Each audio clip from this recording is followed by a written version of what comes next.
Hey, what's up, everybody? Welcome back to Midwest Whitetail After Hours, presented to you by Hoyt Archery. Tonight, I am joined by Evan Williams, the hunting pro staff manager and technical advisor for Hoyt. How's it going, Evan? Doing good, guys. How are we doing tonight? Doing good. Chad Holmes, who's been on the podcast several times, Midwest Whitetail, and Lee Abraham, who infrequently joins us, but we got the pleasure of having him on tonight. How's everybody else doing? Good.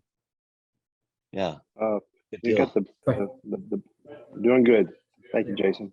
Be Yeah, doing you better if bet. I had a deer on the ground right now, but That's it is two what it of is. us. That's two of us. What's it No been? comment. What's it been like? First, let me give you a brief synopsis of the incredibly exciting week that I've had. We saw a total of I don't know, maybe a half dozen deer today for a whole day sit. So it was cold, it was windy, and it wasn't the best conditions for deer hunt. I'm not sure where you guys are all at. I know Chad, I think you're in Illinois, but I'm not Yeah. sure about Lee if you're in Iowa or where you guys are at.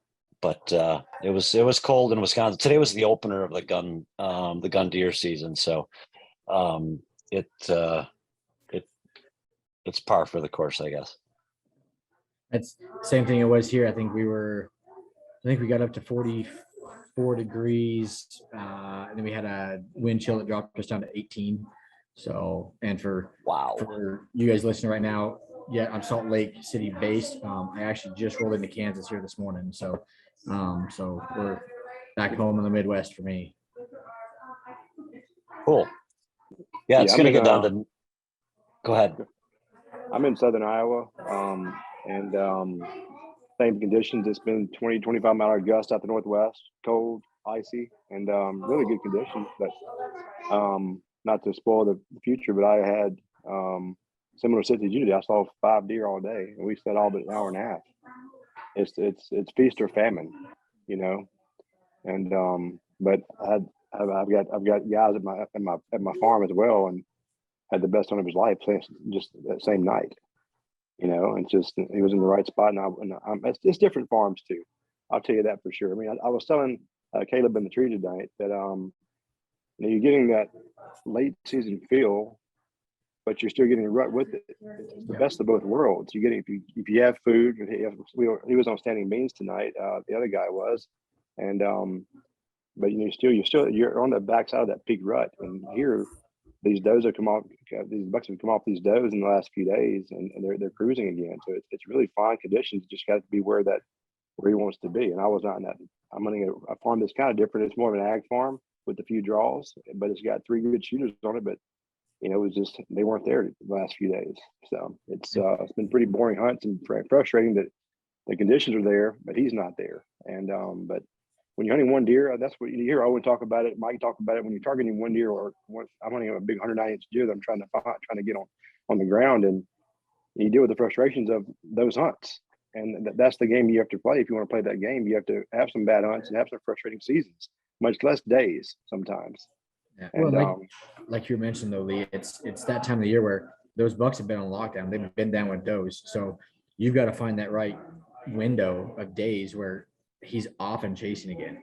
That's what we've been seeing a lot, and I've been getting a lot of phone calls this last week that they're in the lockdown. I can't find deer. I'm not seeing activity. Blah blah blah. It's like, okay, well, you're in the wrong location because it is that time where those bucks are going to breed and peel. So just either sit in the same spot and you just got to put your time in and wait for those does to get covered by those bucks and get him cruising again, or you gotta change your strategy up a little bit. But I do think though that that they're super callable when you do see them. And I've killed 2 of my biggest deer on the 20th and 22nd after the rut, or after that peak rut and before, and it was all based on calling. And they're on their feet. I mean, midday, 2 o'clock, there was activity from noon, 12:30 to 2 on all of my cameras. And they were mature deer. It's just even when talking to, I spoke with Owen as well today, and he's just, same thing with the cameras. They've just lit back up the past few days, and I don't have anything to add besides I think you're in Kansas, right? You said, Evan. Yep. No, I am. Yep. I think you deal with people. Myself, I have a regular job, and you're trying to target these days, and that's what's you're several hours from your farm. That's the frustrating part. You try to time everything perfectly. You have the short one, then you put the pressure on yourself to get it done. Yeah. And you can't. We're not hunting every day like a lot of people can if they have the right jobs or even in the industry. But yeah, or living in the right spot. Like if I could correct. work remote and do what I do, but live here home. Again, I grew up in Northwest Kansas, so this is home. So I get to come home and see the family. Be at mom and dad's house and Yeah. have all that. But if I was able to work and live and do everything here, it'd be a completely different story. Like, okay, it's 40 mile an hour gusts and steady 26. I'm not gonna hunt that day. I'll do a bunch of work and get some projects done and just watch the weather and pick my days and be smart about how I'm gonna attack buck A over here or buck B over there. So but yeah, or the second constrained into or the second it goes daylight, on camera, okay, I'm going after him.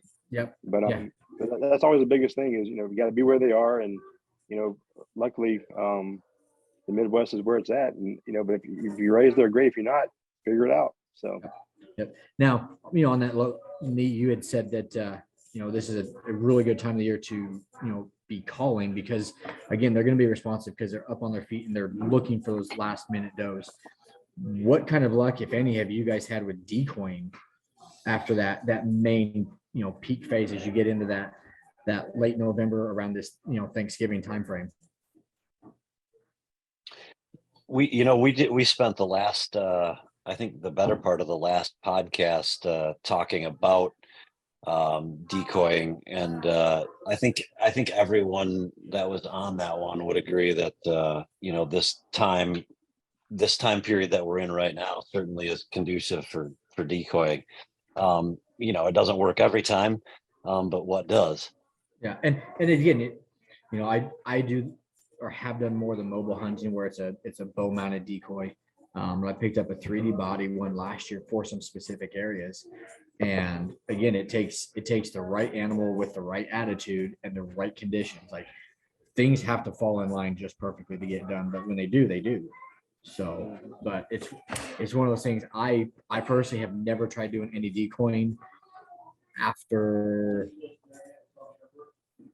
I think November 14th is the latest I've used a decoy with any kind of success. So I took one out today. Did you? And primarily being that it's the farm I was hunting. It's a lot of ag. The beans have not been cut yet. And you can see a long ways. It was just, to help kind of even the playing field if there is such a thing with deer hunting.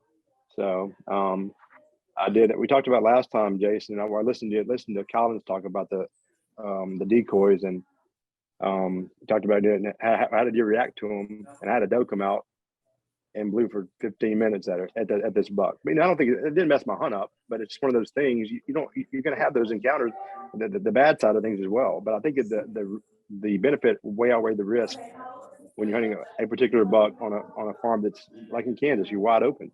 Yep. You need some help. Yep. And again, to echo your point on the does, I have never had any luck when a doe has stepped in a field and I've had a decoy, whether that was a bow mount decoy. I do a lot of mule deer hunting. So if I'm trying to approach a specific buck and he happens to have does on him, those does are going to see that, essentially an imposter coming into the harem, and they're taking that buck out of there. It works on single bucks. The 3D decoying I've done on whitetails, does come in the field, they are stomping, they are blowing, they are keeping their distance. And, again, the ones I've had any kind of success with, it's that lone buck cruising, and you throw a doe in the mix and I pretty much just write the entire situation off.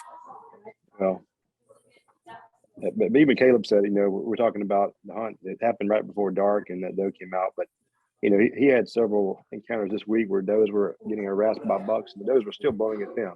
So it's not an automatic alarm that they're going to ruin your hunt. I mean, you see bucks never pick their head up when they blow sometimes.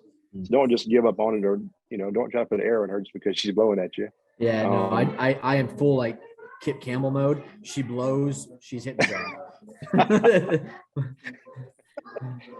Oh man, you're educated. I'm not gonna let you pass anything on. So here we go. Sure. Your education and your teaching. Well, here. I will say that's probably a good strategy, except for it was 15 degrees at dark, and I didn't really want to fool with it.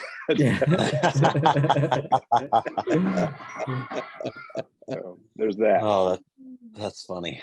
That is fun. Chad, what have you been up to? Oh man, we've been trying to get after it this week. The nice weather sort of pushed in first part of the week, and then it got really cold on Friday. With yesterday, the temperatures dropped dramatically here. I think yesterday morning when we woke up, it was 15 degrees and 30-mile-an-hour wind. So it was quite interesting to say the least. And to add about the whole decoy situation before we jump into about the kill that I had, earlier this morning. I've got two guys that hunt about a mile from me. They're from Georgia, and they always try to come up the first shotgun season. So it started yesterday, today, and goes through tomorrow. But anyway, they had two total different approaches with decoys. So one of the guys put out a buck decoy just like we always do, and set up and they had some bucks come in the field, and had a mature buck come in the field, but he was already on a doe. And so he really, he kind of gave the decoy a look, but he was more worried about staying with that doe than he was, responding to the decoy. But just 500 or 600 yards away from them, his brother took a buck decoy and pulled the antlers off and made it look like a doe decoy. And he had a really nice buck come in to it. Of course, he didn't. He decided to let the deer go, and he passed the deer. But so they're using the decoy as two different strategies. One's using a buck decoy, the other's using a doe. And this afternoon, the guy that was using the doe decoy took the other guy's son. Anyway, long story short, he shot a nice deer. They're going to go back and try to recover it in the morning, but he did that over a doe decoy. So just a different approach than the typical buck decoy this time of the year. Got a single doe out there. He's checking fields, and he come in on a string, just kind of checking things out, and hopefully that little boy can recover him. But nevertheless, we had a good week for the most part.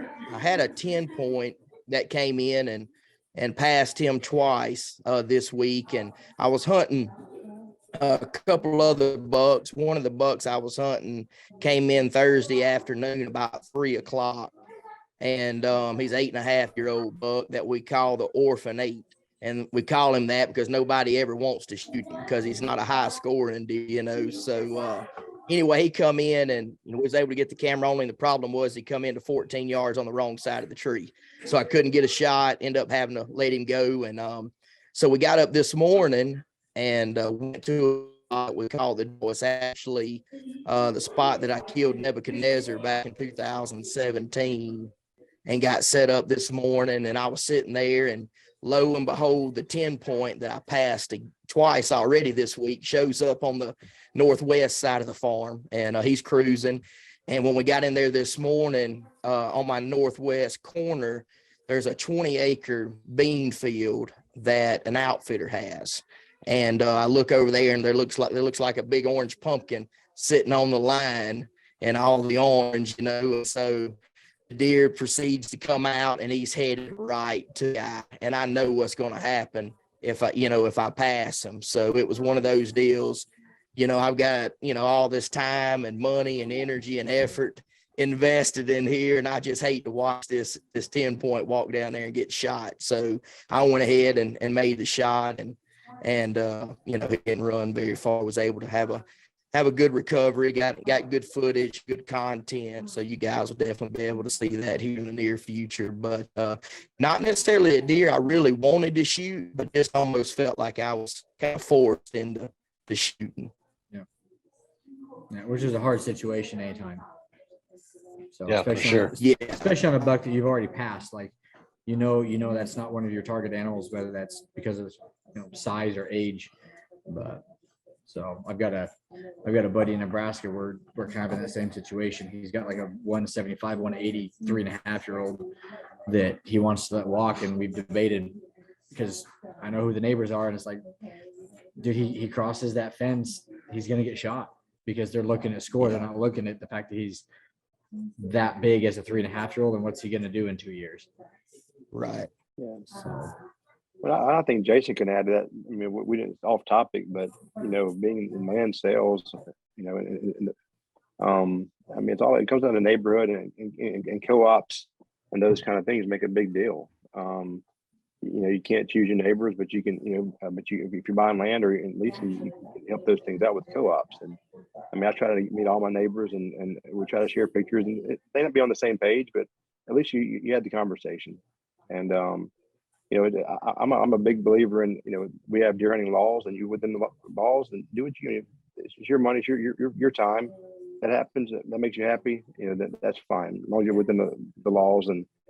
But at the same time, I do believe in trying to form those bonds over years. And it may take years to get to that point sometimes before they really understand that process. Or you may have to sell to get out of the farm. So Yeah. Yeah, you hit the nail on the head. Probably the single biggest question that I get asked is, what are the neighbors like? Does everybody do QDM? And it's a big deal. And it's something that people ask about all the time on bigger tracts of land. I mean, like I've got a couple 100-acre farm that I've got listed right now, and that's one of the questions that I get asked all the time. But the hardest thing about that is not having any history. You guys, if you guys came to me with your farm, it'd be relatively easy because we've got some history there. But or just trying to be honest with them. Say, I don't know. This guy is, that's the biggest thing is, I don't know the neighbors, or they have a questionable history. You don't want to say that as being as trying to sell property. But right? It's yep. But also, I would say this too. I've talked to a lot of guys over the years, and I've sold some farms and bought some farms. But I know the same guy down the road, a farm that's got a top end of 155. They're tickled to death with that farm. It's what are people's goals? Mm-hmm. And people's goals graduate as well. I mean, we shoot deer that we didn't always shoot. Or now I've got no problem with people getting to that point. I mean, whether you're 12 years old or 80 for shooting your first buck. I mean, it's all about the sport of hunting and continuing. The best thing is just if somebody kills a deer that's not of your standard, just the deer is dead. I mean, be congratulatory, take the high road, promote the sport. Whether it's a gun, bow, just say, man, good job. And that doesn't, maybe next time they'll do something better that may be more under your standards. Again, we live in a free country. Thank God they're veterans. And, let's just not fight among ourselves as sportsmen. So. Right. 100%. I think all of you could attest to the fact that we need as many, hunters and new hunters as we can get. Having been in this industry, in the outdoor industry for, I don't know, a dozen years now, I've had lots of cool opportunities that, a lot of people don't get with free gear and stuff like that. And I always try to, I've never once sold a piece of gear that I've been given. I always try to find somebody that's going to use it and get a kid involved or something like that. I think that subject is too often overlooked. And Lee, you touched on it a little bit. Just hunt your hunt. You do you, and just be happy for people we have enough targets on our back, whether it be right, media or whatever. I mean, we don't need to be among ourselves. And again, I mean, sometimes swallowing your pride and just saying, okay, nice job. But I do, talking about the youth, Evan, I've got a 9-year-old, my oldest boy. I got 4 kids. And what do y'all have for a bow at that age range for this time of year, for Christmas time? Cobalt, hands down. It was a mid-summerish launch time. I think it was the first or second week of July this year. And it's honestly, it's been a project though. It's something where we essentially kind of took what the fire shot and the Clash had at the time. Mm-hmm. And there was some competing personalities between them. So essentially we kind of took what each one of those two bows offered and combined them into one. So it was a project that we've been working on for about 2 years and finally came out with the Cobalt, which is, it's a 7 to 45 pound limb that goes 18 to 28 inches in draw length. That is in 1 inch increments, so it doesn't have the half inch range. And it is incremental. So, at 18 inches, you'll be, 7 to, I think it's like 22 or 23. Don't quote me. I have to look at the chart again.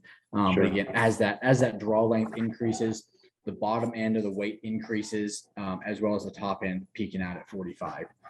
So it's really a bow that you can get that, 8, 9, 10-year-old into that's wanting to shoot the same bow as dad and get him in the field with you. And it's going to take them, into, junior high and still be legal in all your states and have enough kinetic energy and power to bring down a deer before, they can potentially get a summer job and get some money saved up and, upgrade on their dime and send them on. It's called the I guess on the same note, again, I've never been this, he is my oldest kid, so I've never been to that. He shot a crossbow. He's done that thing. He kind of wants to be like dad, obviously, and wants to be in a lock on, not in a blind, those kind of things. And what do you, I guess, as a dad, what kind of poundage then to be drawing back to be, to have ethical kill?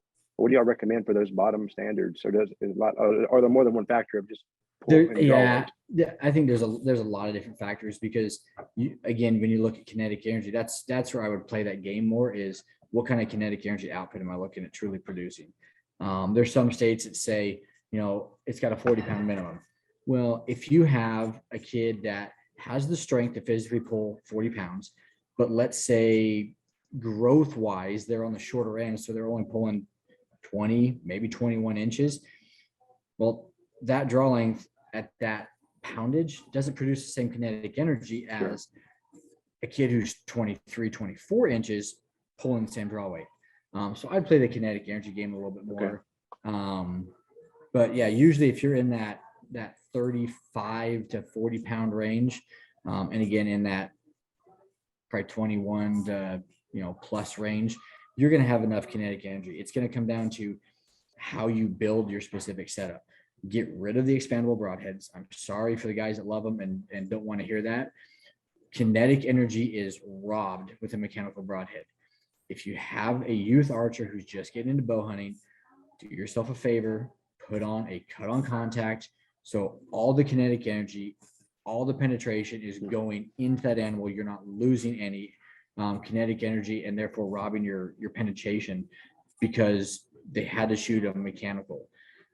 At that draw length, at those shorter draw lengths, the lighter draw weights, I guarantee you can get a fixed blade to fly. Get a good cut on contact. The slick trick, if you're looking for some speed, the slick trick 85 grain standard, that'll help you pick up some speed. Otherwise, a standard 100 grain slick trick, the Grim Reaper, the Hades or the micro Hades, those are offered in a 4-blade, like a 1 inch by 1 inch cut. So if I'm really a fan, like I'm getting my wife more into bow hunting the last couple of years. My daughter's 10. She's going to start looking at doing it more here in the next year or two. They're shooting 4-blade fixed heads with a smaller cutting diameter. The reason for that is if you look at the cross-sectional cut, if you're a 1 inch by 1 inch cut, you're doing truly 2 inches of damage. And it doesn't matter how that broadhead physically enters the animal, you are going to be cutting against the grain at some point. So the wound channel cannot physically close back up. If you shoot a fixed 2-blade or a mechanical 2-blade, if you enter in a vertical arrow path, that muscle tissue is going to open as they elongate and stretch out their body. When they collapse to take that step to move again, that hole is going to close up. You're not going to have the blood trails. So again, 35 plus is probably going to be enough, especially at some of the, even the shorter draw lengths. It's going to come down to how you build the physical setup, in my opinion. Okay. Good to know. And then your daughter using the Cobalt as well? Yep. I've got our Cobalt that we're just kind of starting to get play with. Yep. Okay. Thank you for that. Good to know. Absolutely. Yeah, it's good information. What else has Hoyt got coming out? We got a bag of goodies that just dropped yesterday. So Yeah. the big thing I'll premise everything with is we made the decision a couple months ago with the response that we've gotten with the carbons, where we're at on the production side of things and how well that's going for us. We don't want to stunt our production. We don't want to have extremely long delays again on the carbon side. So rather than drop a whole new carbon product and extend, shipping and lead times, upper management has made the decision that we're going to hold over the RX-7 and the RX-7 Ultra as is. So your RX-7 is going to be your shorter axle at 30 inches. The Ultra is going to be your longer at 34. It will continue unchanged.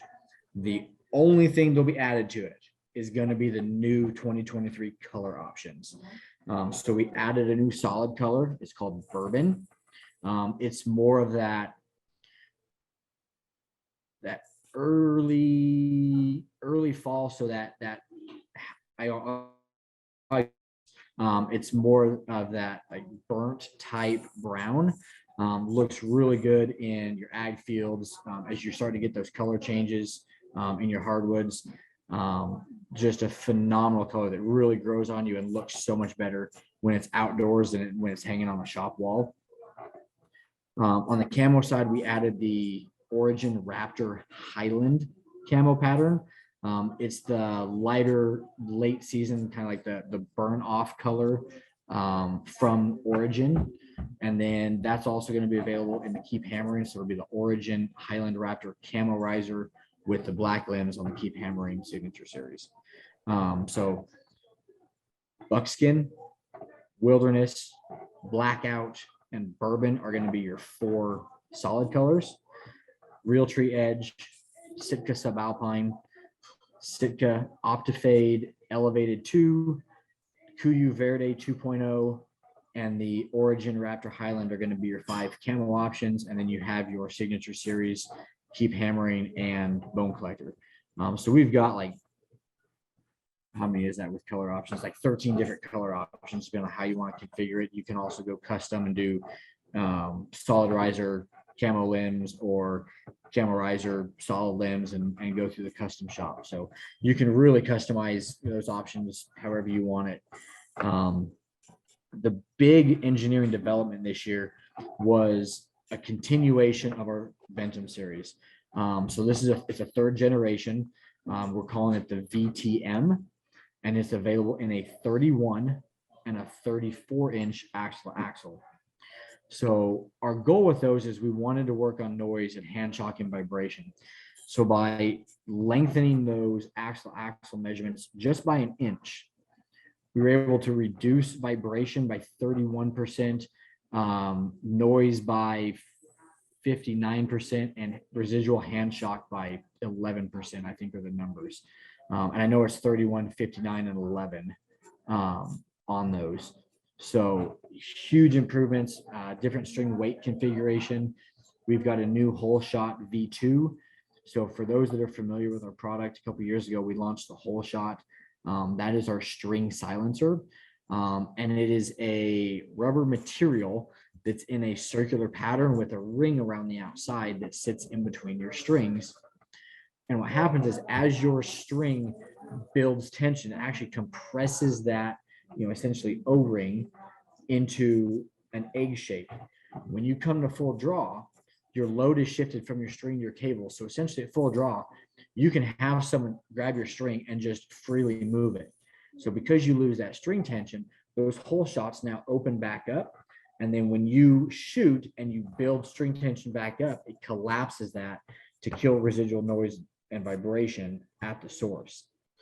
So what we did this year is we added a piece of material called a whip. And the whip is what gives us an elongation to that. So it helps fill that void. So now you've got a stronger core material. So it forces that string to open up. So now it forces the string as it comes back in and gains tension. It actually compresses harder around that. And now through that whip, we have an outlet to send any residual noise and vibration through, so it doesn't travel into your limbs, cams, and create additional hand shock, which is why we have that 59% reduction there, just with that slight addition in that whip into the whole shot. Your draw length ranges on both of those bows did not change from previous models. So we added an inch axle in both the short VTM 31 and the VTM 34 while maintaining the same draw length range. So your 31 number 2 mod is going to cover 25 to 28 inches of draw length. Your number 3 mod covers 28.5 to 30. In your 34, we've gone from 26 to 29 inches, and then 29.5 to 31 are the draw length ranges covered there. It's one of those where we consider an evolutionary change. And there's a difference between evolutionary and revolutionary. You know, when I look at revolutionary, there's things that really have such a profound impact on the industry that every manufacturer starts adopting that specific, build or technology or principle or something because it's so impactful. And then you have an evolutionary change, which is we have this incredible base in the original Ventum, and we improved the tuning by how we redesigned the cam for the HBX Pro. And we did some different riser cutouts, again, to cut down on noise and vibration. So we lost 23% noise and vibration from the original Ventum to the Ventum Pro last year. And then we made another 31%, 59, and 11% changes in noise, residual vibration, and hand shock again this year, just by elongating the riser and changing the bridge points and how we design the mass builds and cuts in that riser. So, if you look at them side by side, aesthetically, you're not going to see a big difference. We didn't want to. We wanted you to have that association that, this is in this evolutionary series of small adjustments to make big gains, but you get the look. We have added a integrate rest cord port in the lower tech bar. And I should actually probably, if you guys give me a second, I'll actually run out and grab mine real quick and we can kind of show you some of these.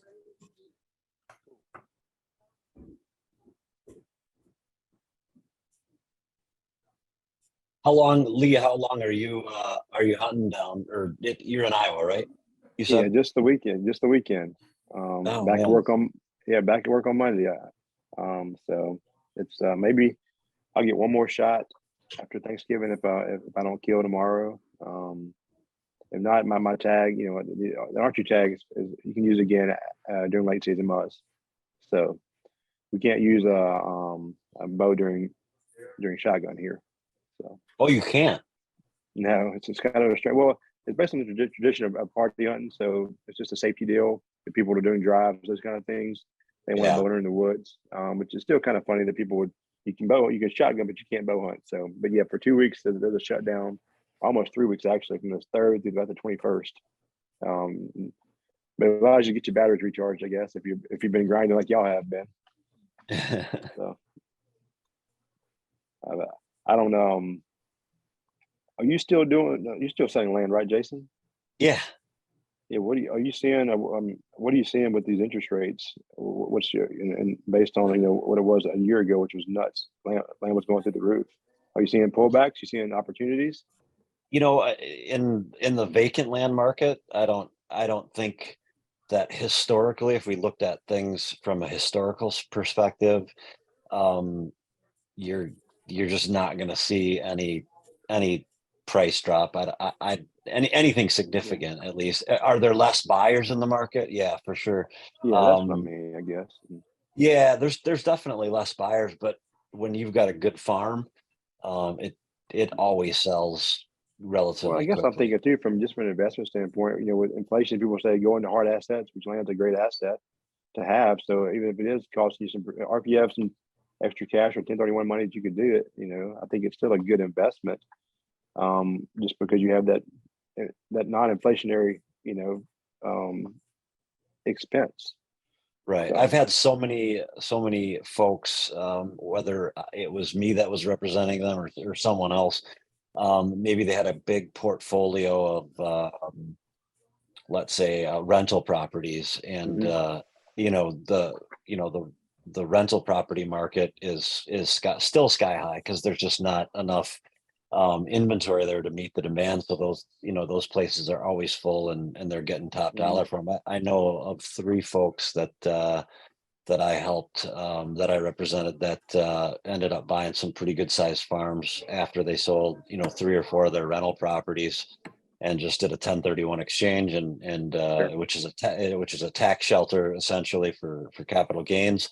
And I asked them, what prompted you to do this, and they specifically, all three of them basically answered the same way, that historically, again, land just sort of keeps going up.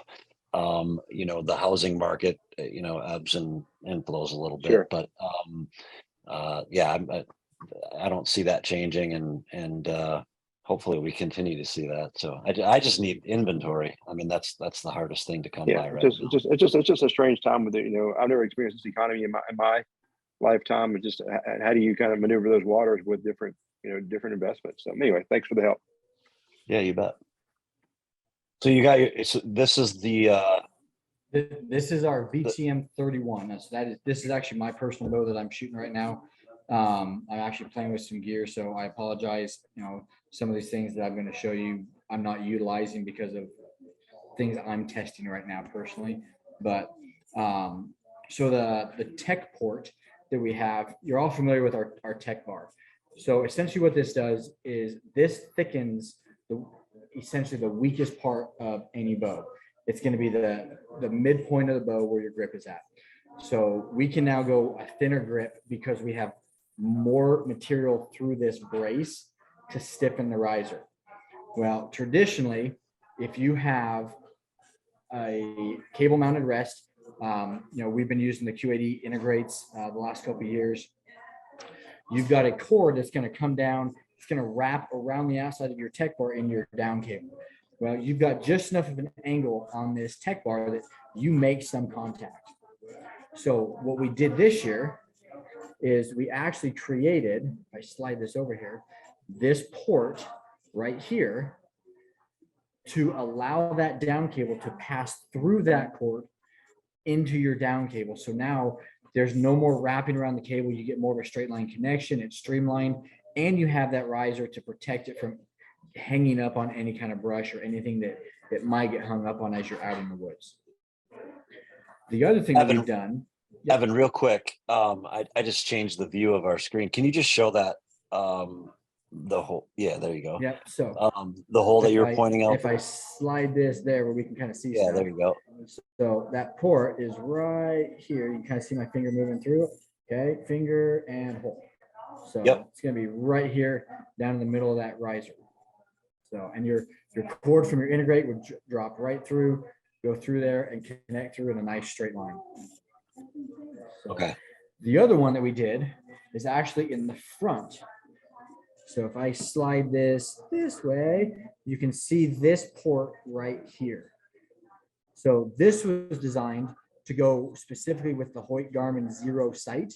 So you've got a cord that attaches from a trigger mechanism, which is your range finding device. That cord goes up and wraps around and then would connect to your electronic gear port on the Zero sight. So they send two pieces of tape that you attach that trigger mechanism to.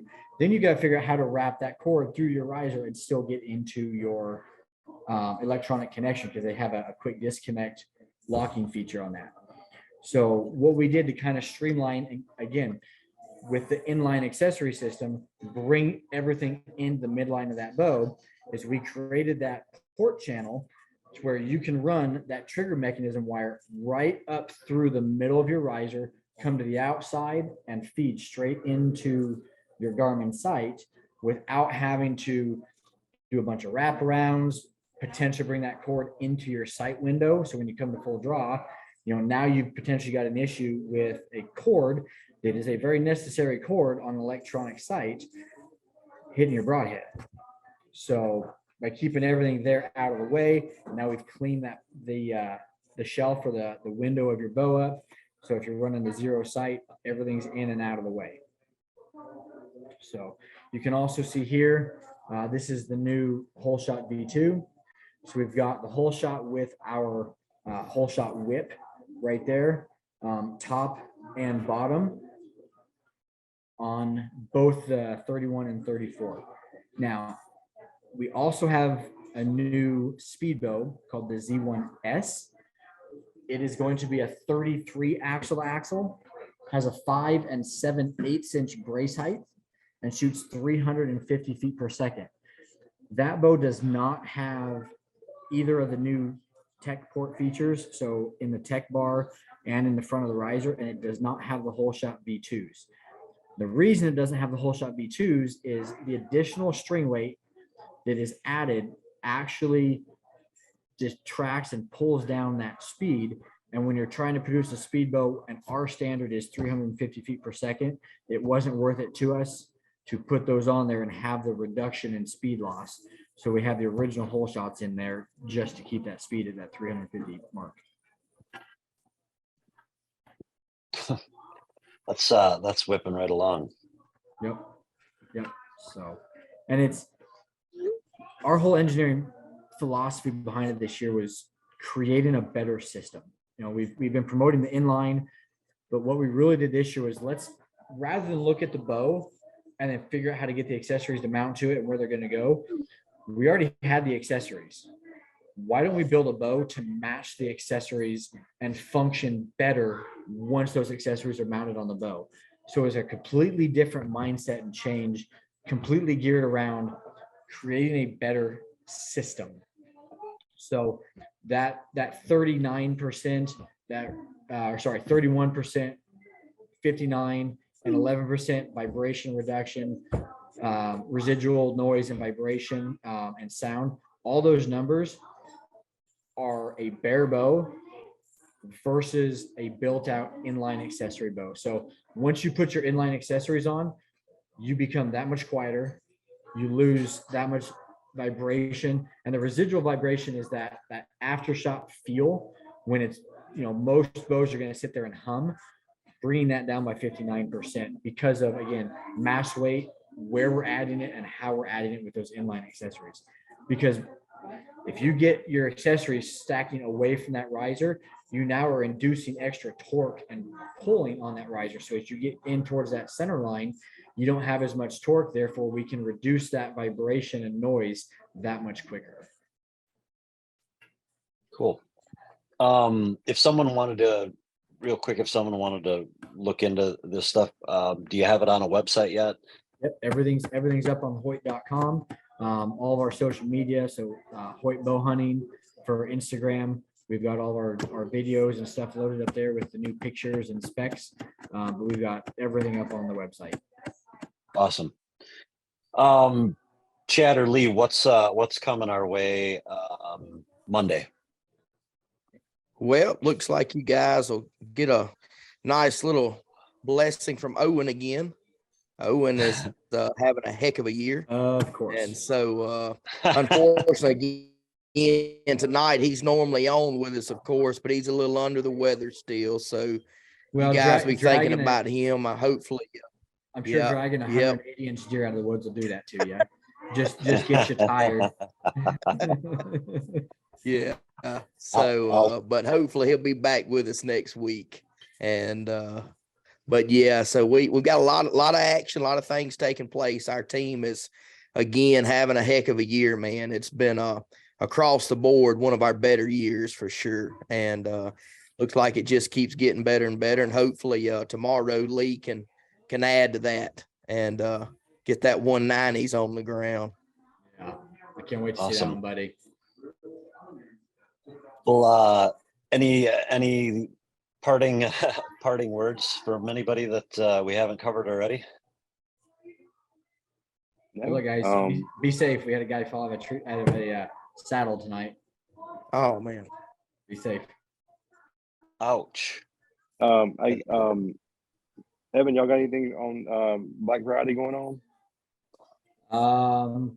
To be very honest, I don't know. I'm sure we got a Black Friday clothing sale for the web store. But literally we launched at 9 o'clock yesterday morning and I was doing everything I could to get stuff edited and up Gotcha. and posted and get out of there to Well, get back to Kansas. I'm gonna get that half off that Cobalt on Friday, so I appreciate that. Yep, absolutely. Go get it. Yeah, Lee, give me a shout when you make that order. Yeah, What's the coupon? Evan What's the said, coupon? Yeah, what's the it's on, coupon it's, code, it's on Evan? Instagram. You gotta just hashtag Evan on Instagram. yep, Yeah. hashtag Evan, code Evan, like, just put me in there and throw me under the bus. We're good. We're good. They'll love it. Hey, speaking of Awesome. that, we'll be sending out our newsletter Thanksgiving morning, and all of our partners that will be having any kind of sales, those sales and those links will be in our newsletter on Thanksgiving. Okay, awesome. And we'll have one more show before then. So we'll Yep. try and we'll put those links also, if you have them at the time, in those show notes. But if nobody's got anything else, I'll close it out for the night. And like we all, I guess we all kind of said, be safe and successful. There's good days ahead. I mean, don't get all. I mean, there's still 10 good days of great hunting. So stay at it. Yeah, I feel like there's 20 good days of great hunting. At least for me, I get to carry a bow now again because in Wisconsin they allow you to use a bow during the firearm season. So after we're done with the kids this weekend, I'll climb back in a tree with a bow. So get it. I will say this time of year, Thanksgiving, take a family member out there, get them out there, take a kid, get them out there. So. Absolutely. All right, guys. Well, thanks for joining us, and we'll see you guys next time. Thanks, guys. Appreciate it. Appreciate All it. right, we're out.